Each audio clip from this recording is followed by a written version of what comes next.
Mae siarad efo rhywun yn ei iaith gyntaf yn fwy na geiriau iddyn nhw. Helo, Amy dwi. Dwi'n gweithio fel gofalwr yn cartref Glan Rhos. Nes I dewis gweithio yn y maes gofal I gallu helpu bobl bob dydd. There's various roles that we do here in Glan Rhos. We all work alongside each other, from the kitchen staff, the cleaners, social care workers and the nurses. Mae'n neis cael gweld pobl yn y bore, jyst I deud, bore da, hello, sut ydych chi?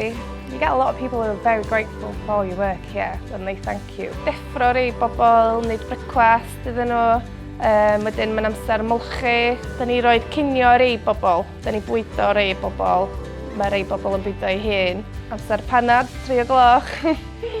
I definitely think that being bilingual has been very helpful in me getting a job within the care sector.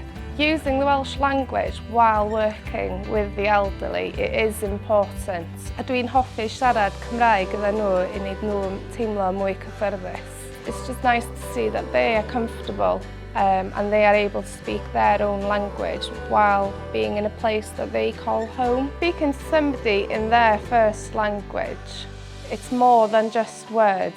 It does help you create a connection with them. We have workers here that have learnt Welsh while working. Mae yna rai bobl sy'n gallu siarad dipyn bach o Cymraeg a mae yna rei arall sydd yn dysgu'r iaith hefyd.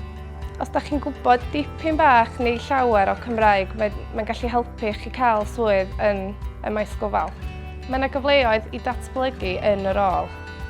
Da chi'n gallu cael training, dysgu sgiliau newydd a cael jobs gwahanol. Just seeing them happy day to day is very rewarding. Mae'n neis cael wneud gwahaniaeth I bywyd rhywun arall a just I weld y gwyn ar eu gwyneb nhw bob dydd.